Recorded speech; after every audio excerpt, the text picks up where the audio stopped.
Bonjour et bienvenue à tous sur notre chaîne Astronature 49 pour cette émission qui est en marge des éphémérides du mois de décembre 2022. Et donc dans cette émission, nous allons détailler l'événement le plus important du mois de décembre, à savoir l'opposition de la planète Mars. Alors, c'est une opposition qui a lieu le 8, mais un rapprochement minimal a lieu une semaine plus tôt, le 1er décembre. Alors, que peut-on dire de cette opposition, Mathieu? Oui, effectivement. Alors pourquoi un tel écart entre l'opposition et le moment du rapprochement minimal avec la Terre? Eh bien, tout simplement parce que l'orbite de Mars est excentrique, plus excentrique que la plupart des orbites des planètes externes du système solaire, donc que sont Jupiter, Saturne, Uranus et Neptune. Alors déjà, il y a le fait que ces quatre planètes géantes sont beaucoup plus loin de nous que ne l'est Mars. Donc, si vous voulez, le moindre petit écart de distance avec la Terre, eh bien, ça ne se remarque pas trop avec ces planètes extérieures. Par contre, Mars, qui est beaucoup plus proche de nous, eh bien, dès qu'il y a un petit décalage dans sa distance avec nous, eh bien, on le remarque tout de suite. Et en fait, c'est exactement ce qui se passe, puisqu'on a une semaine d'écart entre le rapprochement minimal et l'opposition. Alors, il faut noter une chose, c'est que l'opposition d'une planète, quelle qu'elle soit, hein, bien entendu, ça concerne les planètes extérieures du système solaire, eh bien, il s'agit en fait un alignement Soleil-Terre-planète en question, donc là, Mars en l'occurrence, mais à aucun moment il ne s'agit forcément du rapprochement minimal en soi. Et comme l'orbite de Mars est assez excentrique, eh bien, il se peut, il arrive même régulièrement que ce rapprochement ait lieu avec une semaine de décalage par rapport à l'opposition. C'est une des caractéristiques finalement de l'opposition martienne, que l'on retrouve bien entendu avec les planètes extérieures, mais qui est beaucoup moins visible. Voilà, alors c'est un événement à ne pas louper, bien entendu, cette opposition de Mars, puisque eh bien, ces oppositions martiennes n'ont lieu qu'une fois tous les 2 ans et 50 jours. Ok, alors malgré tout, pour ce mois de décembre, on n'est pas sur une grande opposition. On ne va pas être sur une grande opposition. Non, effectivement, les grandes oppositions, on les a dépassées. Les deux grandes oppositions de ce dernier cycle martien, eh bien, c'était en 2018 et en 2020, donc il y a 4 et 2 ans. Pourquoi en fait on parle de grande opposition? Parce que, eh bien justement, ces oppositions correspondent au moment où Mars est vraiment en rapprochement minimal avec la Terre. Donc là, on parle d'une distance de l'ordre de 50, 55, 60 millions de kilomètres de distance avec la Terre. Ça, c'est une grande opposition. Là, à l'heure actuelle, on est déjà beaucoup plus loin, je crois quelque part entre 70 et 80 millions de kilomètres. Donc, Mars nous met déjà dans les pattes 20 à 30 millions de kilomètres supplémentaires, et ça va impacter les observations. Et à noter qu'en 2025, ce sera encore pire, puisque là, on va quasiment atteindre les 100 millions de kilomètres de distance. Alors, je parle bien en rapprochement minimal. Voilà, pas quand Mars est à l'opposé de la Terre par rapport au Soleil. Donc dans la meilleure configuration en 2025, ben, on ne sera pas dans une bonne configuration en fait. Donc voilà, déjà cette année, eh bien, on va s'en ressentir et maintenant, ce sera encore pire. Donc si vous voulez observer Mars de façon optimale, c'est un petit peu trop tard, c'était en 2018 et 2020, mais cette année, c'est encore une bonne occasion, on va dire une occasion moyenne. 2025, ce sera un petit peu moins bien, malheureusement. Alors, pourquoi justement en quoi ça se répercute sur les observations? Eh bien, ça va surtout se répercuter sur le diamètre apparent, c'est-à-dire la taille apparente de Mars telle qu'on va l'observer visuellement depuis la Terre, principalement évidemment avec des instruments, puisque visuellement, donc avec les yeux seulement, la taille apparente de Mars, on ne l'aperçoit pas, malheureusement.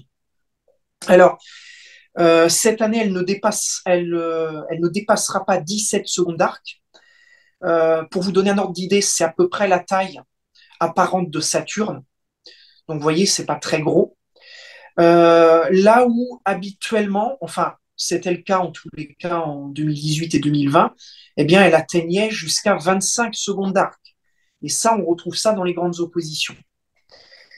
Donc, c'est nettement supérieur au diamètre apparent de Saturne. Et là, c'est l'idéal pour pouvoir observer les détails de surface de Mars de manière optimale. Alors, il y a une deuxième chose également sur laquelle ça va se répercuter, c'est le fait que, et là, on va l'appréhender à l'œil nu, c'est la luminosité de Mars. En 2018 et en 2020, donc lors des grandes oppositions, eh bien, elle était aussi lumineuse que Jupiter, atteignant quasiment -3 de magnitude. Et cette année, eh bien malheureusement, elle sera presque 2 fois moins lumineuse. Alors l'avantage réside dans sa hauteur, par contre. Parce qu'en 2018 et en 2020, eh bien, elle était très basse sur l'horizon.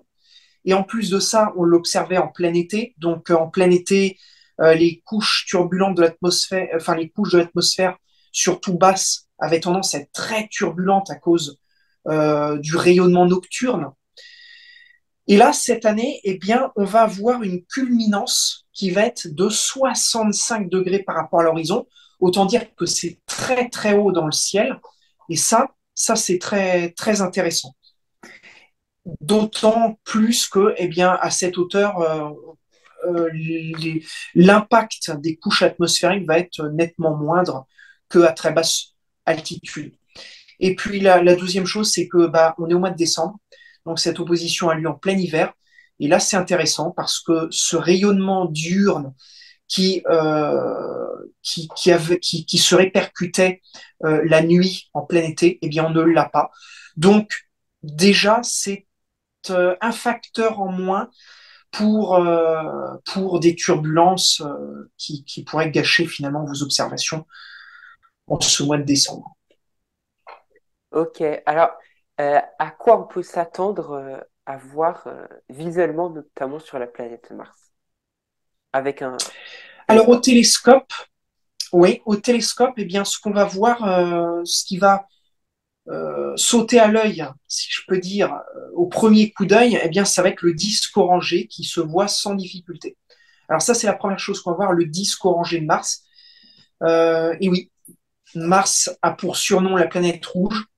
Eh bien, ça, vous pouvez le voir. Alors, vous pouvez déjà le voir à l'œil nu, hein, parce que l'étoile est très rougeoyante, mais vous allez d'autant plus le voir au télescope. Et ça, même avec un petit diamètre, hein. Alors, on peut suivre ces phases aussi, même avec un petit diamètre toujours d'ailleurs. Alors, elle est pleine autour de l'opposition, donc on voit 100% de sa surface visible, de sa face qui nous, oui, voilà, de sa surface qui nous fait face finalement autour de l'opposition. Et puis ensuite, elle devient gibbeuse au fur et à mesure, et bien qu'elle s'éloigne de la Terre. Donc, ça va être le cas dans les mois à venir, et c'était le cas les mois passés. Donc, on a à peu près 2 mois là entre novembre, décembre on va dire début janvier, où elle va être pleine à 100%. Et donc, ça va nous permettre, justement, cette phase gibbeuse, de voir le côté nuit qui devient alors partiellement accessible avec des instruments, bien entendu. À l'œil nu, ça, on ne peut pas le voir. Et donc, ça nous permet de voir des phénomènes, alors là, pour ceux qui ont un petit peu d'expérience et qui ont du bon matériel, des phénomènes qui ne se voient pas sur la face diurne de Mars, notamment des nuages de très haute altitude ou bien des aurores, alors des aurores qui sont quand même relativement difficiles à voir sur Mars. On n'est pas encore sûr d'en avoir vu, mais peut-être que cela pourrait être accessible avec des instruments amateurs en imagerie, parce qu'en visuel, ça va être un peu plus compliqué. Alors, maintenant, parlons un petit peu de la géologie, pour parler un peu de la géologie de Mars.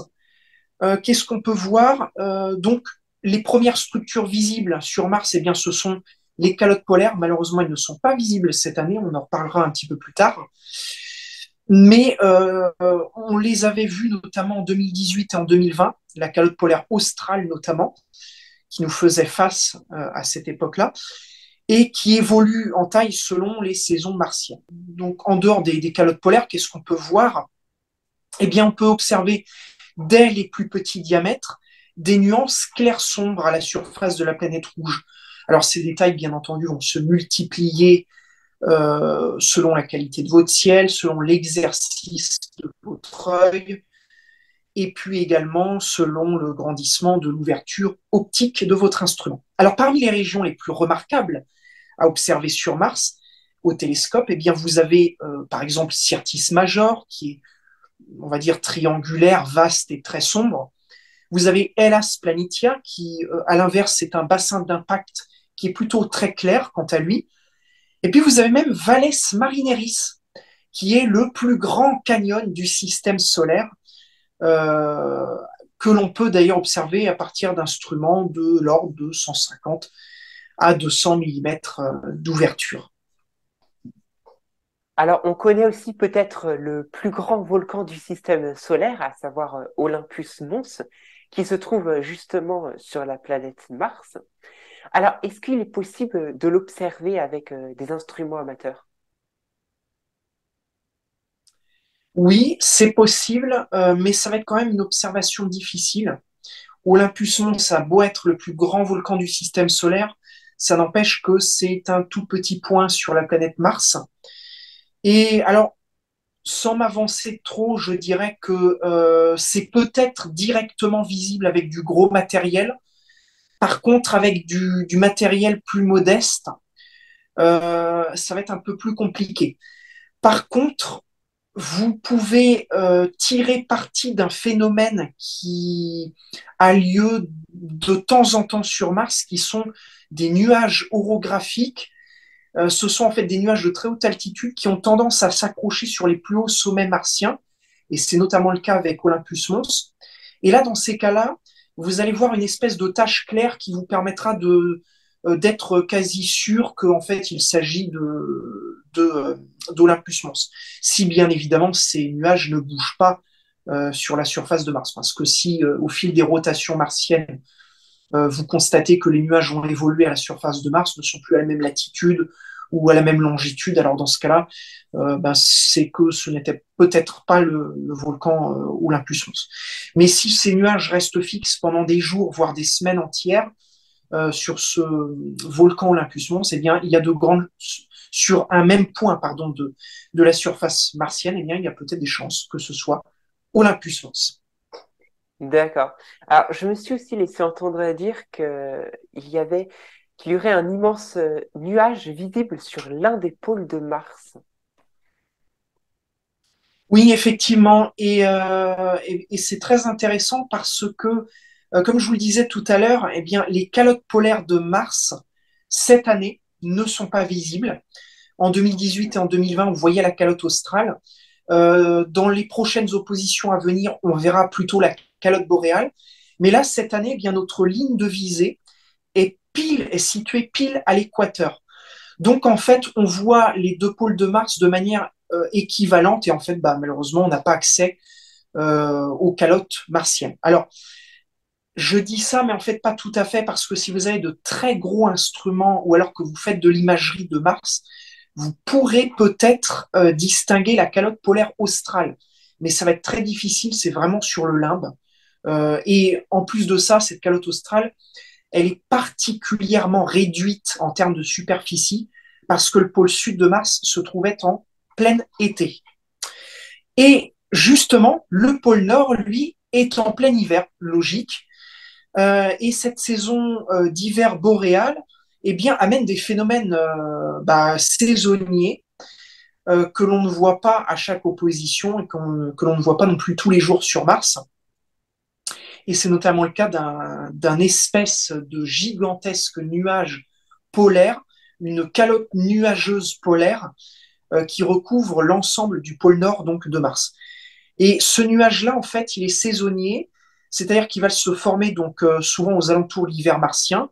Alors, il va être accompagné de phénomènes saisonniers également, que sont par exemple des retombées de neige à la surface de Mars. Et ces retombées de neige, eh bien, vont progressivement reconstituer la calotte glaciaire polaire nord. Et lorsque ce nuage va se dégager, eh bien, on va voir la calotte polaire nord dans sa plus grande extension théoriquement. Voilà. Alors, ce nuage-là, comment est-ce qu'on peut l'observer? Eh bien, théoriquement, même avec des ouvertures relativement modestes, donc 150-200 mm d'ouverture, moi je l'ai observé dans un 150 mm. Alors, on va voir une espèce de surbrillance au niveau du pôle et une espèce de tache claire, si vous préférez, au niveau du pôle. Ça va pas être forcément très, très net, hein, mais voilà, vous allez avoir une espèce de contraste. Pour avoir une meilleure mise en évidence, eh bien, je vous conseille d'utiliser un filtre bleu qu'on utilise aussi généralement pour mettre en évidence les calottes polaires de Mars. Ce filtre bleu est très bien pour repérer les régions claires, très très claires de Mars, notamment blanches. Et donc ça c'est en visuel, vous pouvez utiliser également un filtre bleu en imagerie. Mais là, le mieux, c'est d'utiliser un filtre UV qui va vous permettre vraiment de contraster à mort ce nuage polaire. Là, vous allez avoir un contraste de fou sur ce nuage polaire. Mais sachez que ce nuage polaire est aussi visible en visible. Donc, vous utilisez une caméra couleur, par exemple, que vous allez placer au foyer de votre instrument. Vous placez un filtre UV IRCUT, donc qui coupe l'infrarouge et l'ultraviolet. Et là, vous allez mettre également en évidence ce nuage de manière très détaillée. Alors, en infrarouge, c'est également possible. L'infrarouge, on l'utilise notamment quand on a un mauvais seeing. Mais là, par contre, on va éviter de s'enfoncer trop loin dans l'infrarouge parce que, en fait, on va s'enfoncer un peu plus dans l'atmosphère, le nuage va s'estomper et donc on va avoir beaucoup moins de contraste sur ce nuage. Donc je vais dire qu'un filtre 600, 700 nanomètres fera l'affaire pour pouvoir observer de manière très claire ce nuage. D'accord. Alors, la plupart d'entre nous aussi connaissent les deux lunes de la planète Mars, Phobos et Deimos. Alors, est-ce qu'il sera possible de les observer avec un télescope amateur? Théoriquement, oui. Phobos et Deimos ont une magnitude optimale qui peut atteindre 11 et 12. Donc, c'est théoriquement accessible dans un télescope de 200 mm d'ouverture. Le problème, c'est que eh bien, Mars est particulièrement proche de ces deux lunes. Voilà, il y a une grande proximité entre les lunes de Mars et la planète elle-même. Et comme Mars est particulièrement brillante, elle est de magnitude négative, eh bien, les deux lunes vont se retrouver noyées dans la luminosité de Mars. Et donc, il est probable que même dans un gros télescope de 150-300 mm d'ouverture, vous ayez beaucoup de mal à observer les deux lunes martiennes. Donc, il faut attendre que ces deux lunes soient dans la configuration optimale d'une élongation maximale avec la planète, c'est-à-dire qu'elles soient visuellement éloignées au maximum de la planète. Et puis, il va falloir être très attentif, il va falloir avoir un œil très exercé pour arriver à distinguer ces deux lunes qui sont quand même noyées dans la lumière martienne. Donc, c'est une observation qui n'est pas évidente, mais si vous voulez vous lancer le défi, c'est quand même possible de le faire. Et sachez qu'en imagerie, eh bien, ce sera d'autant plus, ce sera relativement facile aussi. Par contre, malheureusement, la contrepartie, c'est que vous allez être obligé de saturer le capteur en ce qui concerne la planète elle-même. Mais vous aurez plus de chances d'observer les lunes que sont Phobos et Deimos. D'accord, donc voilà tout ce qu'on peut dire sur cette opposition de Mars, donc le 8 décembre. Donc, eh bien, merci Mathieu de nous avoir expliqué plus en détail cet événement important de décembre. Et on remercie tout le monde de nous avoir suivis donc, pour cette émission. Et en tout cas, on vous souhaite un bon ciel à tous et à toutes. Et on vous donne rendez-vous pour nos prochains éphémérides.